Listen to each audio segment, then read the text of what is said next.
It's been described as the biggest security threat in a generation. Thousands of European jihadists radicalised and recruited to fight in Syria and Iraq. Europe insists it's woken up to the threat, but is its strategy unified? Welcome to On the Front Line.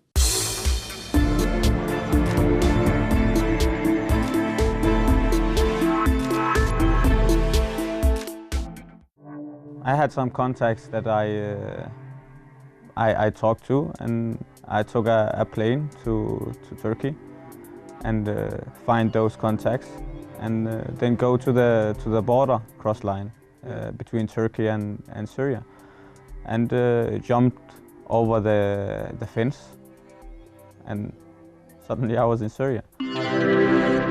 What should Europe do to stop more of its citizens joining militant groups, including ISIL, in Syria and Iraq? And what strategy is in place if and when they decide to come back home? With me to discuss this is Jean-Charles Brissat, a terrorism expert, Marc Pierini, a former EU ambassador to Turkey and Syria, and also Hanif Kadir, a former jihadist who went to Afghanistan in 2002 to join the Taliban. The director of Active Change Foundation, he now works to prevent violent extremism. He joins us from London. Gentlemen, many thanks for joining us on the front line. I'd like to start with you, Jean-Charles Brissat.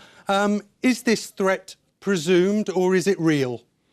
I think it's a real threat. I mean, we've never faced a threat of that scale in the past in Europe. Around more than 3,300 European citizens or residents have traveled since 2012 in Syria and Iraq. So this is a common threat, and we need to face it with a common security policy. Well, Marc Pierini, if it's a real threat, why has Europe been so slow to react to this? Well, I think it's a real threat in terms of homeland security, despite all this rumbling about military operations right now.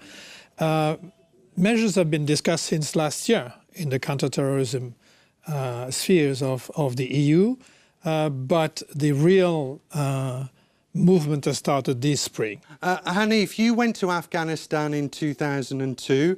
This phenomenon of foreign fighters isn't new. Is this different somehow? Look, I think if we look at the Afghan situation, we had a lot of people going from all over the world. The same in the Balkan War, in Bosnia, when we had the issue going on there, we had lots of foreign fighters going in there. Syria, however, is a total different ballgame now.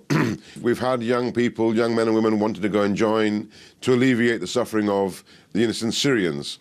Now, however, a lot of young men and women believe that, al-Baghdadi is the new Khalifa, and they believe he's the holy one, the one that's been, selected to lead the Muslims in this jihad, this global jihad on evil. One EU country which has seen a significant number of its citizens leave for Syria is Denmark.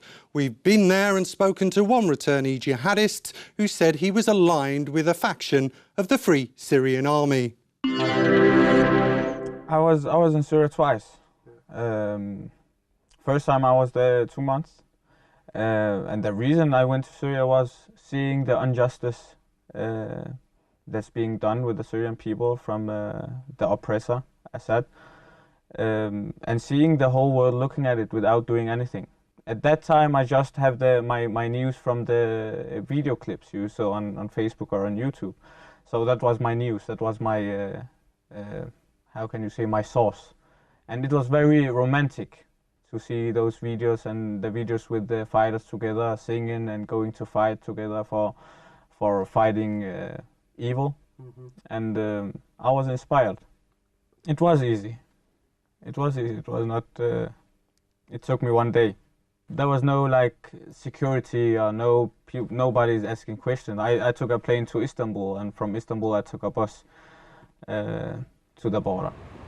Still in his early 20s, Abdul, who has asked us not to use his real name, came back to Denmark at the end of last year, having spent a total of 3 months in Syria. The first time he returned home from the war-torn country in 2012, he claims he was not stopped. It was only when returning from Syria a second time that the Danish authorities started asking questions. My experience in Syria was not making me more radicalized or more how can you say, a threat to the European society. I believe that my trip to Syria, where I saw the conflict in Syria, made me less radicalized than I was before I went there. I was in Syria. I was called the Danish guy.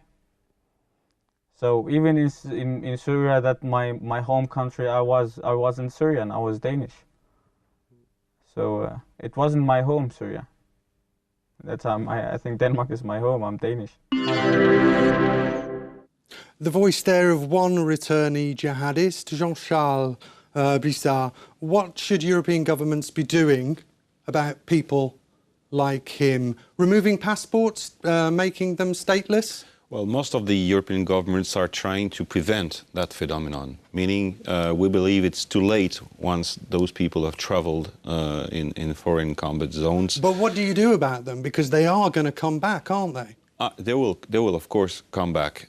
Most of them will come back in the state of mind described in your program, meaning people have fought there, but they won't come more radicalized. But some of them, a minority of them, we estimate about 1 out of 9 people coming back. That's from former jihads in Afghanistan and in Bosnia and elsewhere, will come back trying to commit terrorist offenses here on our soils. So, Matt Pirini, what do we do about them? Do we prevent them from coming back to Europe? The first thing to do is reinforce cooperation within the EU and with Turkey. How do you do that?